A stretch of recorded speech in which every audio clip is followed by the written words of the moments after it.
How's it going, guys? Welcome to the channel. Today, I'm just talking about why you really should not sleep on Kaiju number 8. It's the series that started my channel. I already did one of these on Phantom Series, the other series on my channel, so I figured it would be fitting to do one for these. This is a video that can be around for anybody, anywhere in the future that has never seen this series. So, it's perfect to just get out there, have it there. Anybody can have fun with it. And I hope you guys enjoy. So basically, I'm going to try to do a similar thing to what I did in Phantom Seer. I'm really just going to go over kind of a synopsis of the series for anybody who doesn't want any major spoilers. Then I'll kind of go through chapter 1 and 2 a little bit more in depth for anybody who's okay with kind of getting a taste of what the beginning of the series is like, rather than having to go and read it for themselves, because those two chapters combined is about 60 to 70 pages, because chapter 1's like 50 in itself, I think, something like that. I don't know. It's the longest chapter, obviously. It's kind of normal. So we're going to do that, and then after that, I'm kind of just going to talk about plenty of spoilers and stuff that I love about the series for anybody who does know what I'm talking about or doesn't really care about spoilers in general. So obviously, before I do spoil anything, I'll tell anybody when we get to that point in the video. And with all that being said, this has taken long enough. It's already been a minute and a half, so I'm going to get on with it. So Kaiju number 8 is about our main character, Kafka Hibino. He wanted to join the Defense Force to fight Kaiju as a child, was not able to make it, and now works as a Kaiju disposal worker, a janitor for dead Kaiju bodies. And we follow him through the series of trying to rekindle and reignite his old passion to fight Kaiju and his journey to finally make those steps that he wasn't able to make in the past. That's basically what it is. That's all you really need for a synopsis. Yeah, there you go. It's a synopsis. It doesn't really go that into detail. Kaiju fights. What I just described, plus side characters and other main characters, and really awesome Kaiju fights. That's kind of all the synopsis you really need for it. But with that aside, kind of getting into chapter 1 and chapter 2, this will basically act as a chapter 1 and 2 overview, review, whatever the hell you want to call it. That works. So to start it off, we actually start just before meeting Kafka, who is on the job disposing of a Kaiju. Actually, a Kaiju that we see absolutely mollywopped by the captain of the 3rd Division of the Japan Defense Force, Mina Ashiro. And this thing is ginormous, and she just destroys its entire backside, and it just flops over onto the entire town. So we do learn that that is Kafka's childhood friend, but before getting to all that stuff, we actually see a little bit of what Kafka's job is like. And we see him trying to cut through the bones of this thing using what is called a heat chainsaw. Sounds pretty awesome, and yet a heat chainsaw cannot cut through the bones of this Kaiju. We all are also told at the beginning that it has a fortitude level of 6.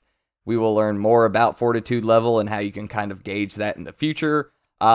Just for information's sake, that's pretty strong. That is not a weak Kaiju by any means. There are more powerful things than that in the universe by far, and there are weaker things in the universe by far.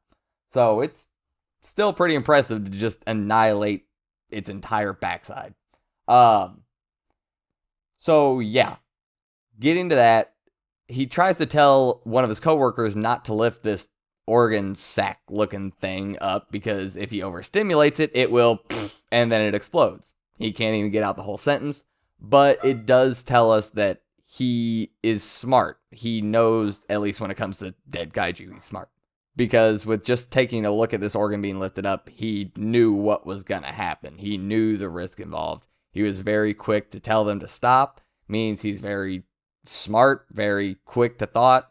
And yeah, he's all around just very good at his job. Unfortunately, that means he gets sent to the intestines, and we can all imagine why that's a terrible spot to be. But that's really all you get for that. Afterwards, he goes back home to his crappy little apartment, drinks his beer, eats his instant ramen, and watches his childhood friend, Mina Ashiro, be praised on the TV for her kaiju slaying abilities, the fact that she's a great captain, she's beautiful, she's a shoo-in to be the next commander of the entire corps of kaiju killers, the defense force. And yeah, he comments on, how did I get stuck on this side of things? And I mean, you can see little stubble on him everywhere. He doesn't look great. So yeah, he really is not your average shonen protagonist. He's 32. He's basically an alcoholic from what we can tell. I mean, there are a lot of beer cans sitting around this department. Doesn't seem to have a whole lot of friends outside of work.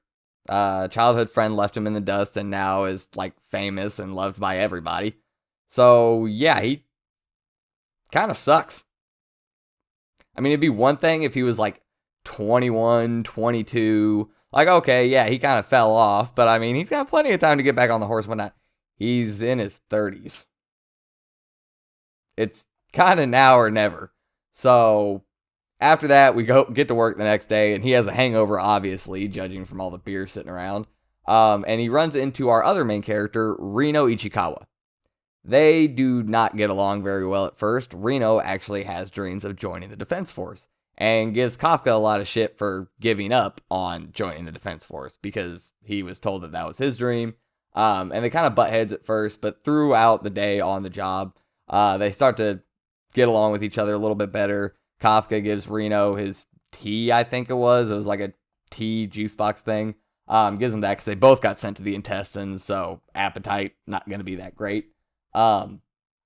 Then, when work is over, they both get attacked by a Yoju, which is a residual kaiju. About messed that up. Residual kaiju that kind of spawn off and come around when bigger kaiju come. And yeah, this thing absolutely wrecks their shit. So Kafka gets Rino to run, call for help. Rino tries to kind of push back on that idea, but Kafka tells him, like, what use is dying here if you want to join the Defense Force? He goes, I already failed. Get out of here. So Rino leaves. Kafka ends up getting his entire leg smashed after thinking back to him and Mina as children, and it's kind of brutal. Right before he gets eaten, you expect the Defense Force to show up. No, Rino comes back with a stop sign and just smashes this thing in the face with it, which was pretty awesome. Unfortunately for them, that's not going to do shit. So now they're both just going to get eaten. And then the Defense Force shows up. And once again, it's Mina Ashiro, Kafka's childhood friend, who saves the day and blows this Yoju up. And literally does not even acknowledge him at all. Zero. Nothing. Tells one of her platoon, squad mates, whatever, one of her subordinates to take care of the injured. And she's going to get out of here with her badass white tiger. Yeah, she has a badass tiger. It's awesome. So, yeah, she's literally just built up to be just the most badass person. Anyway, it's kind of harsh because she literally just does not care at all that it's Kafka. But they get taken to the hospital, and Kafka's just sitting there amazed by how incredible she was because she just took this thing out no problem, and it was just mollywhopping him and Rino. Granted, they don't have any special suits or guns or anything, but still, it's impressive. And he's talking to Rino. Rino tells him it was pretty cool how he saved him life, which makes Kafka think back even more on stuff that was said between him and Mina as a child. And then a creepy little fly bug kaiju monster flies down his mouth after he says he found him. Yeah, we still don't really know why that happened. It literally just said, I found you, and there it goes. And now he has kaiju power. Yeah, big badass kaiju form. Sorry, I apologize for that discretion. Please don't kill me, Kafka. Anyway, gets badass kaiju form. Rino pulls back the curtain to see it before Kafka even realizes what he has turned into. Kafka turns around, sees it in the mirror, looks back. They scream. Funny moment. Old dude sees him. Funnier moment because this old dude basically calls for help and then passes out, damn near dies on the ground just from seeing Kafka. But in this commotion, Kafka is wrecking the entire hospital room. Not on purpose, just because stepping and bracing himself against the wall and opening a window to leave is just destroying everything around him. He's so powerful, he cannot control it right now. So they end up jumping out the window and leaving. We get a nice little comedic scene. This is actually getting into chapter 2 stuff. We get a nice little comedic scene of them running down the street, running away to try and hide, because Reno actually does go with Kafka. Kafka convinces him, like, hey, it's me, I promise. So good on Reno for being a good friend and not freaking out too bad when that happened. But Kafka literally can't control anything. He's just morphing and twisting and getting tentacle legs and squiggling on the ground and, like I said, twisting his middle of his body. He gets a little alien tongue from Aliens, if you know what I'm talking about, little mouth tongue. It actually like stretches way out like a frog tongue and grabs a bird and just eats the bird. It's so weird. He's just doing all this crazy, and he can't control any of it. I think he gets like a little head on his shoulder or something. He's going all kinds of out of whack. Finally kind of gets that under control, and one of honestly the funniest moments in the series to me is he has to go pee. Like, he tells Reno, he's like, stop, we have an emergency. I have to pee. And I don't know how.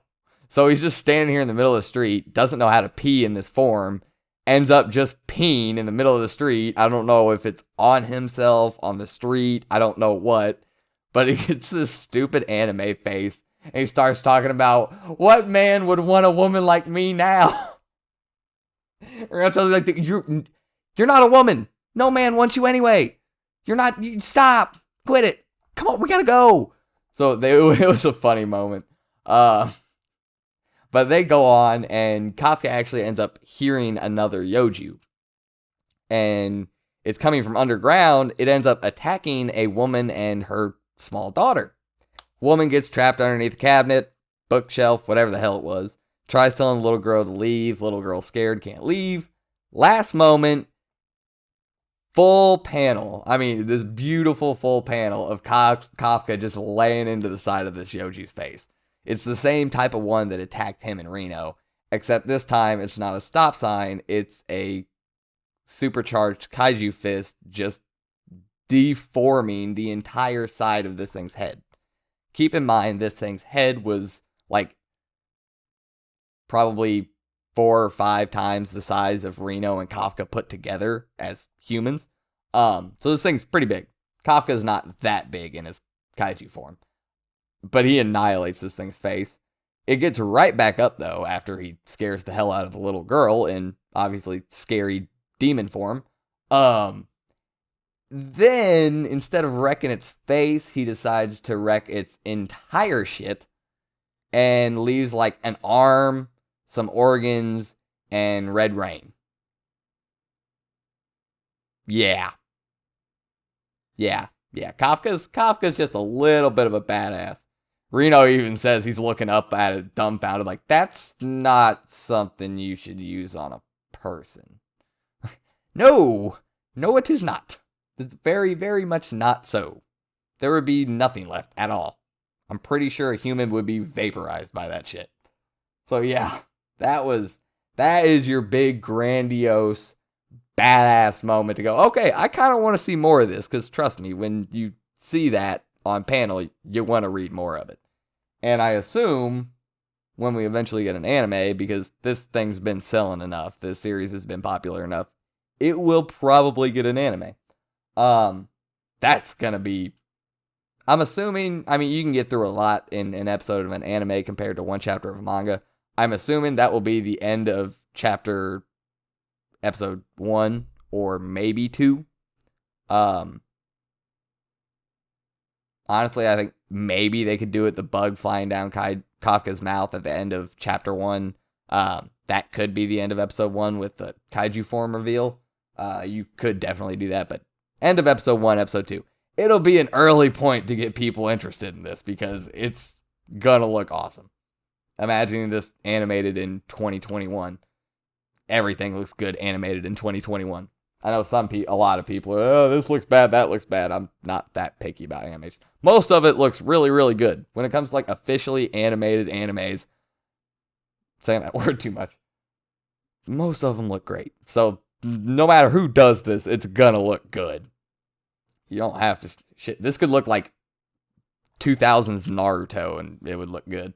So anyway, yeah, that's basically the end of chapter 2. That's kind of your jumping off point to either be interested in this or just not care. If you're not even slightly interested at this point, you're not going to get into the series. Sorry to say it, it's just not going to happen. So now I guess big spoiler time. I'm just going to talk about all kinds of shit that happens in the series. And yeah, it's going to be fun. So big spoiler for stuff that literally just happened in the most recent chapters. Not that there's that many of them. It's only 27, but still. If you're not fully caught up, this is a spoiler. Vice Captain Hoshina has literally spent the second half of the last chapter wrecking another humanoid kaiju shit. And it has been absolutely glorious. He's turned him into a pizza. He's cut an arm into 14 different pieces. He's lopped an arm off. He's cut like 8 huge gashes into the dude. This dude can reform. He's just literally been annihilating this guy. And this dude tried to say it didn't impress him like halfway through this. Hopefully by this point he's a little bit impressed. Maybe not. He seems like kind of a douche. Also, in this most recent kaiju fight, along the same time, a girl named Kikoru Shinomaya, I like to call Mini Mina, because she basically is a mini Mina Ashiro, gets a giant battle axe that can make shockwaves. And it is dope. Yeah, it's a pretty good word for it. It is absolutely amazing. This thing literally just annihilates kaiju. Especially with her frontal impact. She has 2. She has a frontal impact to blow away the kaiju. She has a shockwave from behind the axe to accelerate it. When she uses a front one, it literally just blows these kaiju. Like, think of a Charizard, but a bit bigger. Not like a lot bigger, but a bit bigger. And just annihilate half of its body into just like pieces, and the other half is in 2 halves. That's basically what she does to these things, and she's done it to like 2 or 3 of it, and been delicious. Delicious. Last thing I want to talk about with the most recent chapters is another one in the very most recent one. Kafka, who I just recently talked about with his kaiju form, is getting pretty skilled at concealing his kaiju form while still being able to use it to amp his physical abilities. He ran over to a companion of his fast enough to where this girl thought he was using his combat suit, which, spoiler, Kafka cannot use his combat suit. He can't draw any power out of it, so it's basically just useless, unlike everybody else where it makes them as strong, if not stronger, than a kaiju. So this girl actually thought he was using the suit properly. He wasn't. He was just using a partial transformation of his kaiju form. So he's getting pretty in-depth with this stuff, and I'm loving it. That's getting me real excited for all of his fights to come, because, yeah, he's going to get great with this thing. There's going to be so many ways for him to use it. I know this author's way more creative than I am, so I'm not even going to try and think all the things he could do. Next, however, I kind of want to talk about something a little earlier. Let's kind of go back. I jumped all the way to the end because it's most recent in my mind and it's awesome and yada, yada, yada. We're going to go back and kind of work our way through some awesome stuff that happened a little more chronologically. I'm not saying I'm going to be perfect with my order, but here we go. Obviously, one of the big first hurdles for Kafka is getting into the Japan Defense Force in the first place. Not only has he never been able to get through in the first place, now he has a kaiju form to hide from everybody, but as long as he can hide that, you could possibly find some ways to get an advantage. Granted, he doesn't really do that a whole lot. But anyway, we get to the end of the, I guess you could say, exam arc. It's a couple chapters. But Shinomaya, who we get introduced to in this arc as the head honcho recruit, she really doesn't even need to take this exam, as she calls it a rite of passage, because you have to go through the exam to be accepted into the Defense Force. She's plenty powerful to be in there already. She ends up having to fight this kaiju that nobody expected to be there and is way more powerful than anything any of them should be fighting. She's going at it. She's not backing down. She ends up getting wrecked though, but makes it pretty impressive with how long she's able to fight. Kafka comes in, and once again, kind of like the end of chapter 2, this was kind of like a big brother to that, because this thing is way more powerful. Yeah, he punches this thing like the whole anime like fist meat thing, and well, first it blows off all of its skin, all of its muscle, all of its everything, until it's just like skeleton arm, and then the rest of the kaiju, and then pretty much everything else after that gets blown away. And yeah, it's basically Big Brother to the end of chapter 2, like I said. Insanely badass. He actually appears in front of Shinomiya in his human form first, and actually transforms in front of her, so it's kind of a big deal on that front too, because he's revealing his power to somebody in the Defense Force, because she's making it in. But he asks her to not tell anybody, and they go and they talk about it, and she agrees not to tell anyone, because he did save her life and all, which makes you like Shinomiya a little bit more. So obviously Kafka makes it in. We continue on with the story. We get to their first mission after all of the new recruits make it in and everything, and Kafka actually shows the Defense Force a different side of him that could be useful, and that is the kaiju disposal side. He takes apart one of the kaiju and finds out the easiest way to kill him. I can't remember what it was. I can't remember if it was where their core was located exactly, but it was something that ended up being extremely useful to them fighting back all of these kaiju, because it was like a horde of Yoju coming off this massive big kaiju.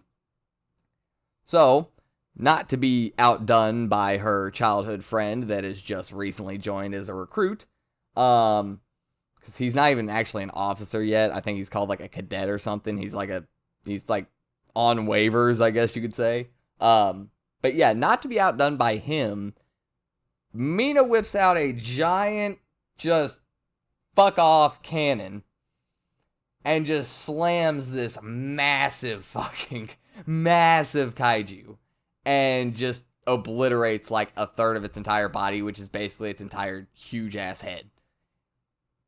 Yeah, that was the first time we really got a full force showing of what Mina can do, and it was very impressive.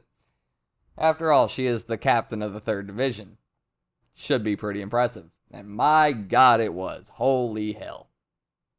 Two more things. And we're done here. First thing is, at one point, pretty early on in the series, obviously because the series is all still pretty early on, we learned that there are more humanoid type kaiju than just Kafka. We actually meet somebody that we end up calling Kaiju number 9. Kaiju number 9, basically, well, if you know One Piece and you know Finger Pistol, Shigan, he has an actual finger pistol where he shoots people a lot and is very strong when it comes to shooting people. And he actually, when he's fighting Kafka, he whips out a ton. I mean, there's probably like, actually, no, was this Kafka? This might have been somebody. This might have been when he was trying to kill Reno before Kafka showed up. Either way, whips out like 10 or 15 different arms that all like form off his back and come around, and they're all about to shoot. And it's just, he has a fun design, and I really enjoy him. So get into the series, read up, find him. Hopefully you like his design as much as I do. He doesn't seem to be extremely varied in his fighting style, but the design, at least, I really enjoy. The last thing, not going to go super into detail on this because it involves my favorite character in the entire series so far, the Vice Captain, Soshiro Hoshino. This dude's awesome. And big spoiler, at least if you end up liking him as much as me, he fights Kafka pretty early on. Obviously, like I said, it's all early on. Anyway, it is one of the best fights in the series so far, in my opinion. And it's not even really a fight. It's one person trying to fight and the other person not really trying to fight. But it's a ton of fun. Seriously, get into the series, get up to that point, if nothing else, come back when it gets an anime if you're not a huge manga reader. Yeah, it's a good one. It's, like I said, very popular so far. I'm sure it's going to keep on growing. I'm sure it'll get an anime, and I'm sure that's going to be very popular. It's hard for a series like this that's very action oriented and has a nice little diverse cast to not pick up at least a little bit of steam when it's already shown it has the capability to be at least somewhat popular and has this much awesome action in it. So I can only imagine how good half this stuff will look animated. Just imagining it in my head looks amazing. And I'm nowhere near as good at being creative as any of these other people that are going to work on this stuff. So with that being said, I'm going to let you guys get out of here. I hope you enjoyed the video. If you've already been into the series, I hope you enjoyed the video and the series as much as me. If you're going to get into it after watching this, I hope you enjoyed it as much as I have. And with that being said, I'm going to get out of here, and I'll see you next time. I'm out.